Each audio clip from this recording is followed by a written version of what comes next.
থেকে বিজেপি জিতে আসে, তৃণমূল কোনো সময় জিতেনি। তার জন্য বলছি যে এদের কোনো আপদে বিপদে কোনো বিজেপি কেউ থাকে না, ভোটের সময় ভোট নিতে আসে, উন্নয়ন করছে তৃণমূল উন্নয়ন। ফের লাভপুরে রাজনৈতিক তরজা তুঙ্গে। এবার বিজেপিকে সরাসরি নিশানা করলেন লাভপুরের ঠিবা অঞ্চল তৃণমূল সভাপতি শাহিন কাজী। সোমবার বিকেলে লাভপুরের লাঙ্গলহাটা এলাকায় তৃণমূল কংগ্রেসের এক কর্মী সভা থেকে বিস্ফোরক মন্তব্য করেন তিনি।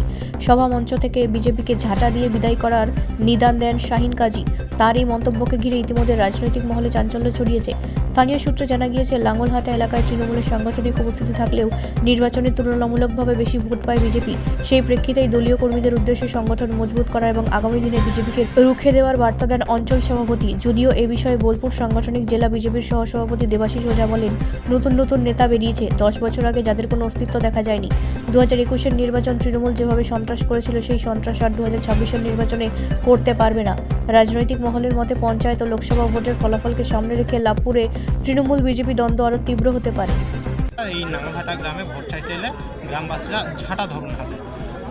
এখানে লাঙ্গলহাটা গ্রামে এখানে 2018 থেকে বিজেপি জিতে আসে, তৃণমূল কোনো সময় জিতেনি। তার জন্য বলছি যে এদের কোনো আপদে বিপদে কোনো বিজেপি কেউ থাকে না, ভোটের সময় ভোট নিতে আসে, উন্নয়ন করছে তৃণমূল, উন্নয়নে থাকছে তৃণমূল, উন্নয়নের প্রধানের কাছে উপকার নিচ্ছে।